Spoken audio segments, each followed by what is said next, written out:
Hello all, welcome to my day 4 of 10 days weight loss challenge. So morning jeera water తీసుకున్నాను, then 1 hour workouts అయితే complete చేసేసా. And breakfast వచ్చేసరికి 2 brown bread and 2 boil eggs 1 apple అయితే తీసుకున్నాను. And లంచ్లో red wheat రవ్వ తీసుకున్నాను. ఇది మనకి సూపర్ మార్కెట్లో అవైలబుల్గా ఉంటుంది. రెడ్ వీట్ రవ్వకి మామూలు వీట్ రవ్వకి కొంచెం డిఫరెంట్గా ఉంటుంది అన్నమాట. ఇదేం లేదు, వాటర్ బాయిల్ అయిన తర్వాత కొద్దిగా సాల్ట్ వేసి ఉడికించుకోవడమే. అండ్ దాని కాంబినేషన్ తోటకూర పప్పు చేసుకున్నాను. తోటకూర పప్పులో కూడా 3 రకాల పప్పులను అయితే నేను యాడ్ చేసేసా. అదే పెసరపప్పు, కందిపప్పు అండ్ మైసూర్ పప్పుని అయితే యాడ్ చేశాను. ఇది పిల్లలకు కూడా చాలా మంచి ఫుడ్. సో డిన్నర్లో ఇలా వాటర్ మిలాన్ విత్ చియా సీడ్స్తో జ్యూస్ చేసుకున్నాను. ఇదైతే ఫస్ట్ టైం నేను ట్రై చేసా. మామూలుగా వాటర్ మిలాన్ జ్యూస్ తాగాను, కానీ చియా సీడ్స్ ఎప్పుడు నేను యాడ్ చేయలేదు.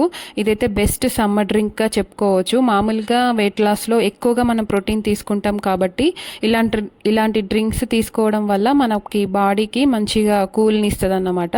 సో వేడి చేయకుండా హెల్ప్ అవుతుంది.